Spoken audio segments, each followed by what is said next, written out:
Hustle strategy. Bootstrap growth on margin scales. Execution. If they put you out of business, you'll have a lot more leverage. Vertical stakeholder infrastructure. Stocks. Bonds. Shorts. Shorts. Monetize anything that breathes. I have become so physically hot that I will boil the ocean. Collateral.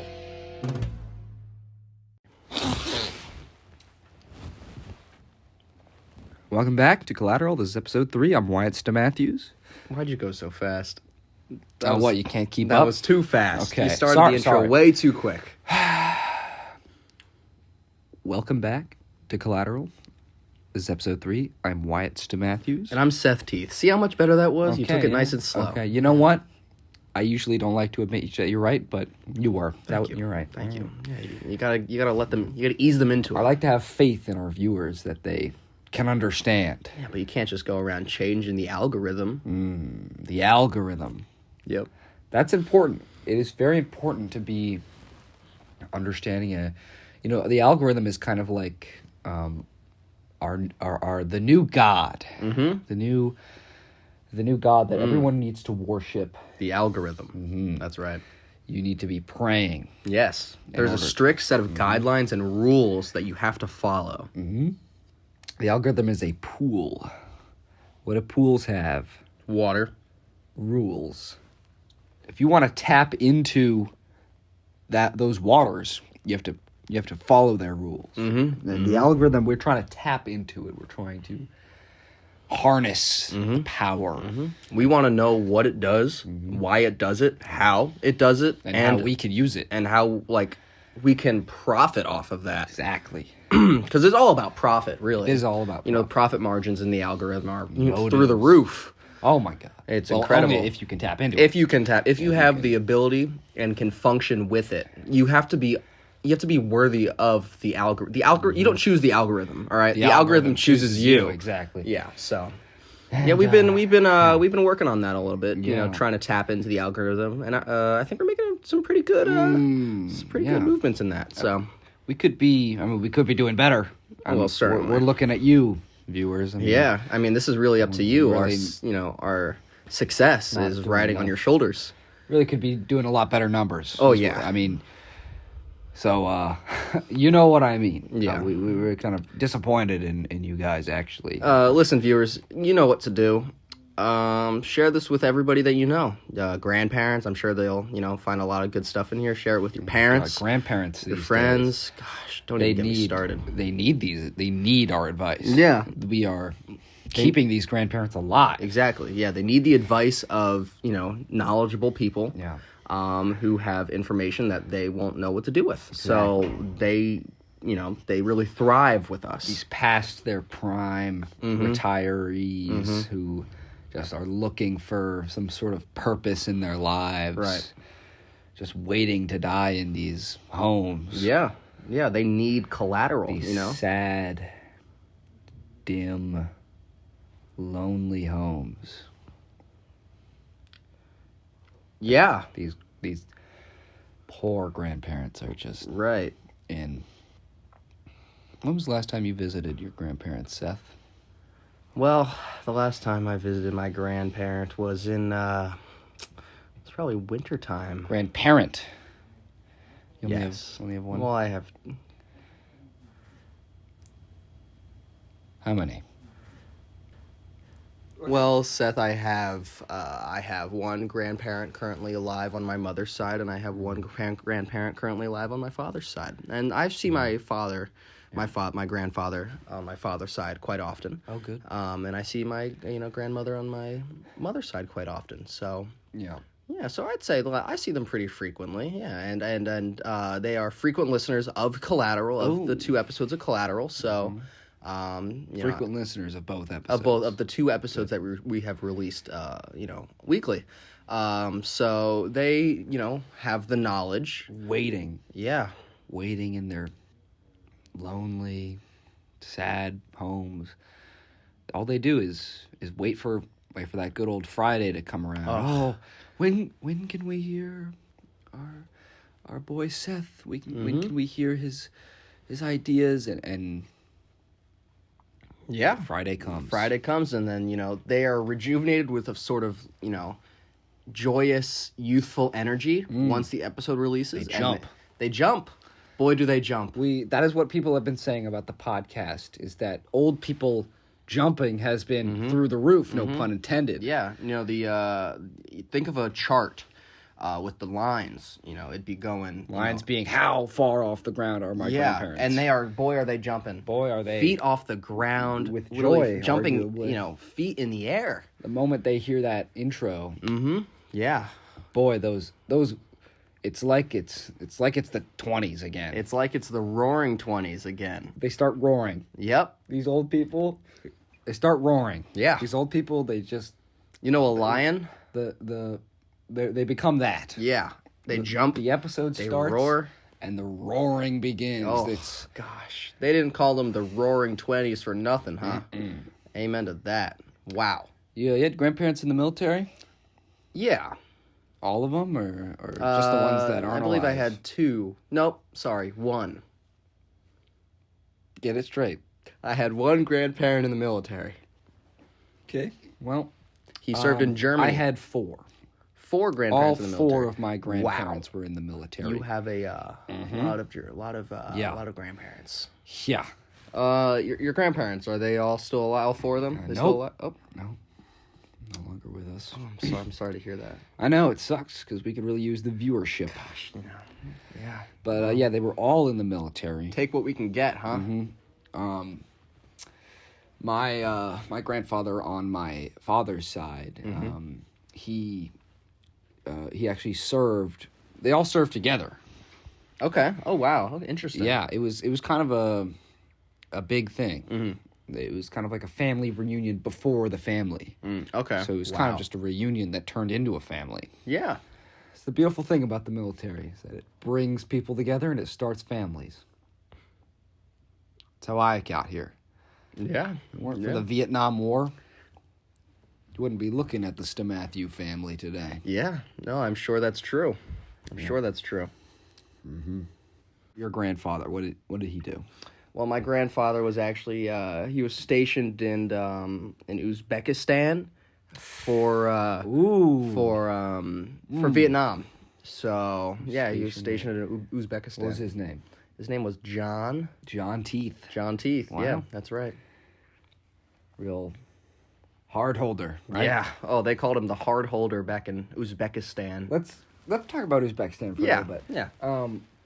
I love what they're doing. Mm-hmm. Oh my god. They're calling it the new wave. Yeah, they're innovating. Yeah. They're changing the way things go. And you know why?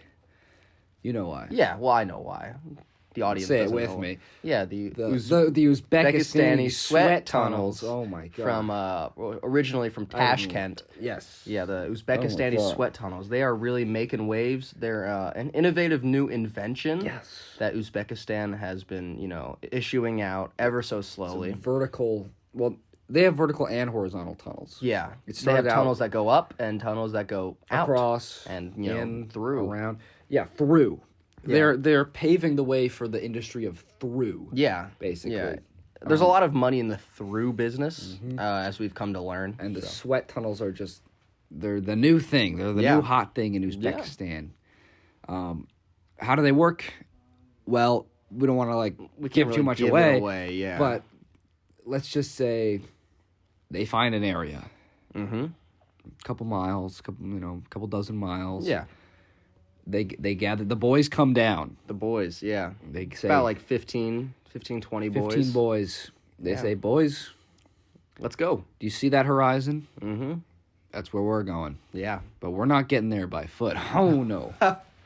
They did not get there. We're going underground. Mm-hmm. Mm-hmm. They start digging. Yeah, with shovels and Picks, pickaxes and Hands. dynamite, too. Hands and nails. They had a few, blocks of dynamite. They didn't use it a whole lot. There was, ever since the 1987 Uzbekistan Tashkent tragedy that happened with the dynamite, but we won't really get into that. Yeah. If you ask anyone from Uzbekistan about that, just don't. You will get. They it's won't. Just not. They won't like that. No. They don't. It was a tragedy. It's generally frowned upon to even think about I don't it. even want to. Yeah, let's not change the subject. get into that. Yeah. Anyway, the boys come down. They start digging Yeah. for days on end. Yeah. Well, why? What are they looking for? It's not so much about what they're looking for. It's about how they get there. Exactly. They're not looking for anything. They're just doing it because they need to get there. Because what happens... And that is truly the human spirit. When you get 15 Uzbekistani boys with picks and shovels and dynamite and hands, and they're digging all day, they're going to sweat. Oh, my gosh. And what do you do with that sweat? You collect Keep it. You collect it. You sell it. Hell, you even drink it. Sure. There's a lot of profit in the sweat business. It's kind of like it's connected. The sweat business is connected to almost every other industry on the planet. It's got its grubby little hands and In all every of the markets. grubby little pocket. Oh yeah, In all every market. countries and all streets, all people, even you and me. Yeah, The sweat industry has their hands in our pockets. yeah, And yeah. they're digging. They thrive off of us. Yeah, the sweat business has a lot of there's a lot of profit in the distribution of information, and that's our goal, is to distribute information. Right. So I'm kind of more in the the entertainment industry or the health industry. Right. But there's quite a lot of overlap when it comes to the sweat yeah, business. especially in the health sector of business. So that whether that be gyms or when a doctor's doing like an 8-hour surgery, he's gonna work up a sweat. Sure. And where does that sweat go? It's a waste. That sweat seeps into the clothes and goes nowhere. So what they're doing in Uzbekistan is, sure, they have these 15 boys, but they also have, each boy has 3 other men collecting the sweat. Yeah. They have little tins. Yeah. It's basically like they get, each person has 3 sweat collectors on them at all times, that are just constantly collecting the moisture that comes off of them when they're digging. And that's the first stage. It's kind of like the first stage. You know how making a chocolate bar, you can't do that in one day. You gotta... It's a few day process. Yeah. You gotta really... A lot of things have to happen. Yeah, there's a lot of steps that go into making So chocolate. making sweat is, you might think it's easy, but It's not. To actually get it out there on the market is quite difficult. Think about how many gallons you sweat in a day. It's barely even a few cups if you think about it. It takes a few days to really work up a gallon of sweat. When that's where the buyers really want the sweat from. They want it in a gallon. They don't. You don't want a liter of sweat. That's just not profitable. You want because the thing, the real sweat buyers of the world, the connoisseurs, they don't want a teaspoon of sweat. They could do that themselves. Yeah. They want the it. gym for a few hours. You get a teaspoon They of want sweat. it in bulk. Yeah. They're talking. They're not talking drops of sweat that they can feed to their frogs. They're talking like. There we go back. I hate to go back to the pool, but Yeah. they're talking pools. Pools of sweat. Pools with rules of sweat. Yeah. But you know what? One of the great things about the way they do it is people are getting paid well. Yeah. If you might think that they're just taking whoever. No, it's a good job. Yeah. Being There's- one of these 15 boys. One of those boys Yeah. can provide for his whole family. Yeah. Yeah. And, let me tell you, these boys are persistent. They won't stop until they work up enough sweat that'll make it profitable for big sweat. They want this business to thrive. And since, sweat has its little grubby hands in every market, sweat's really keeping the world afloat. It's really keeping, the world profitable. And, these boys, it's all riding on these 15 boys, and do they need, to work, and they need love water. to do it. Yeah. They need water. I mean, these boys are basically just, you feed them water and they sweat it out. Yeah. They're sweat machines. They make the sweat, and they do the work, and they're digging these tunnels. At the end of the day, they call it the big harvest, is when, the boys have to, their clothes are just drenched. And, the 3 people who have been just like kind of holding these tin cups up to them all day. The boys go, they change into their street clothes, they go home. But their work clothes are taken by the cleaners.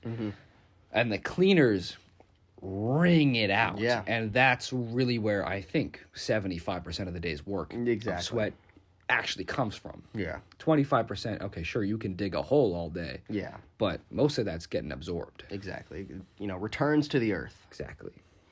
And, with the sweat market being so high, there's a lot of health benefits from, both sweating and, ingesting sweat.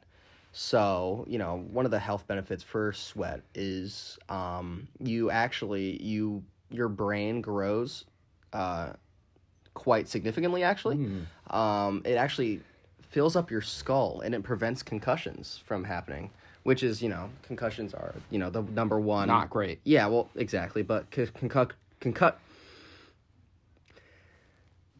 concussions are actually, the number one threat for these 15-year-old boys because, they hit a rock wrong and it falls on their head. They got a concussion.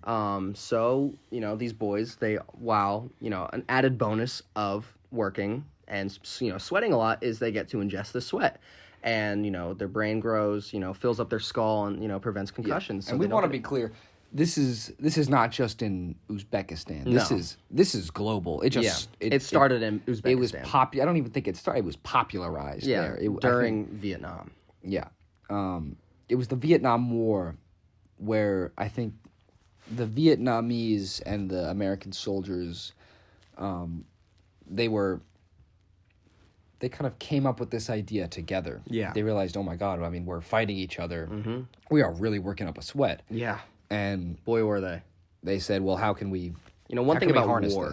One thing about war is that you really work up a sweat. And that's what I've heard from all the stories and, everything I've heard about war is that, boy, were these guys, these soldiers, were they sweaty. They were, oh my God. Yeah. They were wet, boys. Yeah. Can't have been comfortable. No. God, so what are you going to do with that sweat? You're going to sell it. Yeah.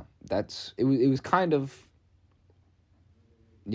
my grandfathers told me when they were out on the battlefield with my grandmothers that crazy how that all of happened. them were just it's incredible, profuse. Yeah, they were profuse on both sides, and I think the reason it started in Uzbekistan was that they were the first country to legalize it. Yeah, the distribution and manufacturing of sweat.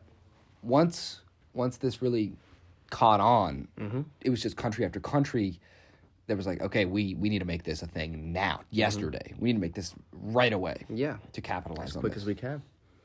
And there was also the global sweat race of, 1984, which God. was, boy, was that was a time to be alive, wasn't it? Yeah. To be around during the sweat race. Yeah. Everyone was trying to Everyone was, racing to make the most sweat as they could. doing somersaults and jumping jacks. And ultimately, I believe it was Germany that won the sweat race. Sure, yeah. Yeah, they manufactured up to, 84,000 Olympic-sized swimming pools of sweat Doesn't in less surprise than me. 6 months. And that's 2 summers, basically. Yeah, it's incredible. It's incredible how much sweat they worked up, and it's truly admirable. And I think, I think we can pull through in the next sweat race. Yeah. Which, is not projected to happen until another 40 years once, because the big time happens. It's going to be on a cycle. Because, sure, there are enormous health benefits from the sweat. But what happens when you drink sweat is you don't need to sweat anymore. The sweat, it's basically other people sweat so you don't have to. Yeah. And eventually, it's going to come around that half of all people are sweating and half all people are not sweating. But every 40 years, that's going to flip. Yeah. And the people who are in the sweat industry now are going to be out, and vice versa. Yeah. It's a cycle. It's a never-ending cycle of just sweat. And that's why the sweat industry is in so many pockets, because everyone knows they're on a timer. They're like, I'm either in next couple years or I'm free. Yeah. There's one thing that should be going through every American's head, and it's how much sweat can I produce, and how can I get this involved with big sweat? Every American, every person in the world has a responsibility to Sweat. Yes. And to figure out how to get that money to Big Sweat.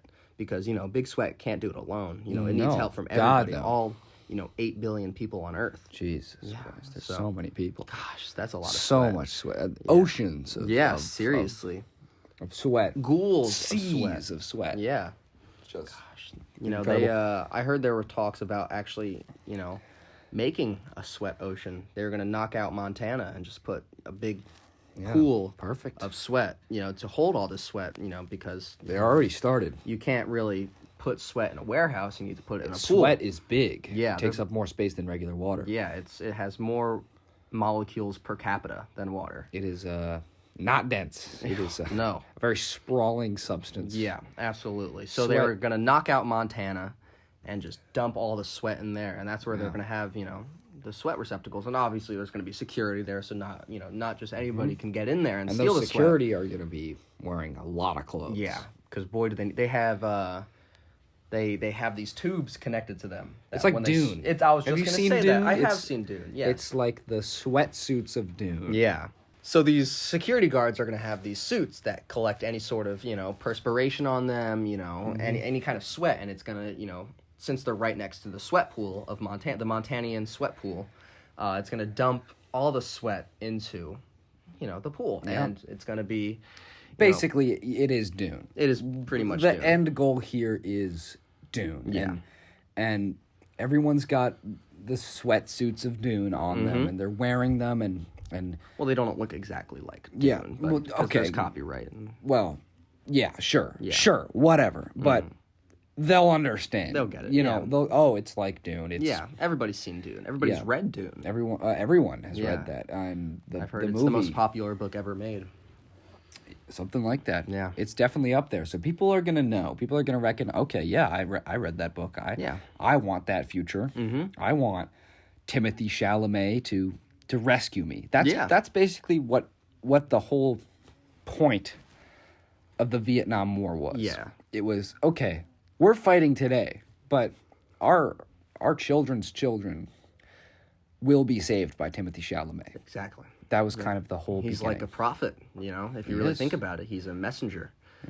He's come to bring great tidings and sweat, plenty of sweat. Plenty of it. Gosh, Timothy is going to be the hero. Yeah. He's going to be wait a couple sweat cycles, and don't come crawling back to us. Yeah. When Timothy comes, because we know he's coming. yeah, He is going to save us. he will come and rescue us. He will deliver the sweat. I've read this in Dune actually, and everybody should know this, that when Timothy Chalamet does come back, that is when the second sweat race. Sweat war. Yeah, be careful. We don't want another sweat. We don't war. want another sweat war. We don't even want to talk about that. But when Timothy Chalamet comes, he will bring, the second sweat race. And the world will... swummening. The swummening, exactly. And the world will profit. And the world will evolve. We'll prosper. Yes, we will thrive. Listen, Timmy, if you're listening, we'd love to have you on the podcast. We feel like we'd be interested in what you have to say. Reach out. Yeah. If you could reach out to us, that'd be great. We won't reach out to you. We don't do that. We kind of... You got to come find us.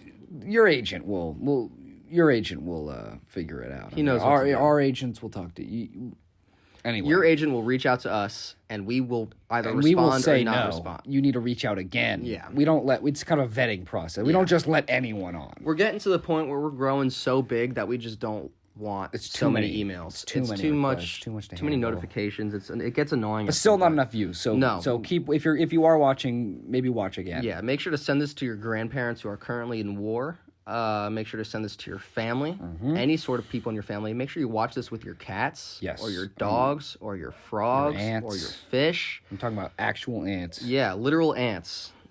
Make sure to share this with anybody. Yeah. Anybody that would possibly listen. We wanna spread our information and really help out the world because there are a lot of things that people don't 'Cause know. it's not easy what we do. It's not. It's actually quite taxing. Yeah, we're gonna. Well, yeah, we're gonna. That's all. Yeah. Thank you, Timothy Chalamet. we'll be here. We await your call. Next few sweat cycles. Yeah. Well, this has been Collateral. This has been I'm Collateral. Wyatt Matthews. And I am Seth Teeth. Have a nice time.